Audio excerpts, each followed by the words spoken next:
ঠাকুরের অন্তঃস্থল থেকে জানাই ওম শান্তি।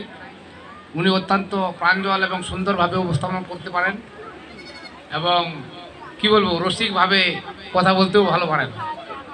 তো আমাকে গীতোক্ত মতে তা সনাতনী সংঘ বাংলাদেশ, সনাতনী সমাজ বাংলাদেশের সনাতনী সমাজ বলতে আমি এটাকেই বোঝাচ্ছি, আমাদের সনাতনী সংঘের সদস্যদেরকে বোঝাচ্ছি। তো আমরা কিভাবে চলবো, কিভাবে জীবনযাপন করব, কিভাবে ভগবানের সেবা করব, ভগবানের পূজা করব, সেই নীতি আদর্শগুলোকে আমরা ধারণ করে আমাদের জীবন গঠন করব।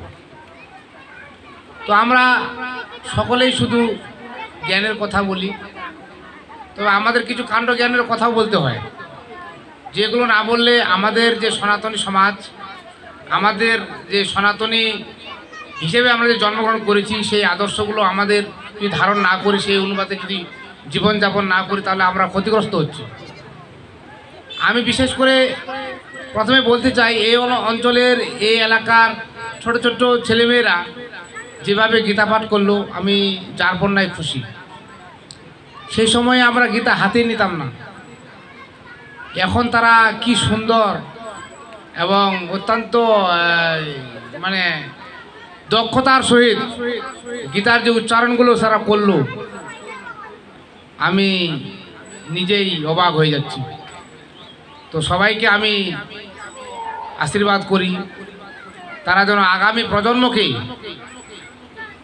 এই গীতার আদর্শে, গীতার মতাদর্শে জীবনকে গঠন করতে পারে এবং গীতার আলো চতুর্দিকে ছড়িয়ে দিতে পারে, সেই প্লাবন তারা আনতে পারবে আশা করি। আমি তাদেরকে এটা বলতে চাই যে তারা যেভাবে পড়াশোনা করতেছে গীতার মানে উপর, তারা যেন আরো মানে কি বলবো অত্যন্ত সুচারুভাবে প্রচার করতে পারে, জনগণকে বোঝাতে পারে, সেটা করতে হবে আমাদের ভবিষ্যৎ প্রজন্মকে রক্ষার জন্য। আমরা সনাতনী সংঘ বাংলাদেশ ভগবানকে পূজা করি 5 ভাবে, সেটা পঞ্চমহাযজ্ঞের মাধ্যমে আমরা ভগবানের সেবা করি, সেটা আপনারা সকলেই জানেন। এক হলো ব্রহ্মযজ্ঞ, সেটা আমাদের আচার্য মহোদয়গণ বলেছেন হয়তো বা বলবে। তো আমরা প্রথমেই ঘুম থেকে উঠে ওম তৎসৎ করে চোখ খুলব, সেটা আমরা ব্রহ্মযজ্ঞের কাজ করব এবং যে নাক দিয়ে শ্বাস বইবে সেই পাটা আগে ফেলে দিয়ে আমরা ঘুম থেকে উঠব। তারপরে দেবযজ্ঞ করব। আমাদের যে আত্মারূপে ভগবান আমাদের মধ্যে রয়েছেন সেটা আমরা সকলেই জানি। আত্মায় যে আমাদের ভগবান, সেই জ্ঞানে সেই প্রাণকর্ম গুরুপদেষ্ট ভাবে করাটাই হলো দেবযজ্ঞ। তার পিতৃযজ্ঞ হলো সন্তানাদিদের কুশল বিনিময়, তাদের জীবন যাপনের জন্য যা যা প্রয়োজন সেগুলো তো আমাদের করতেই হবে, এগুলো আমাদের করতে হবে। তারপরে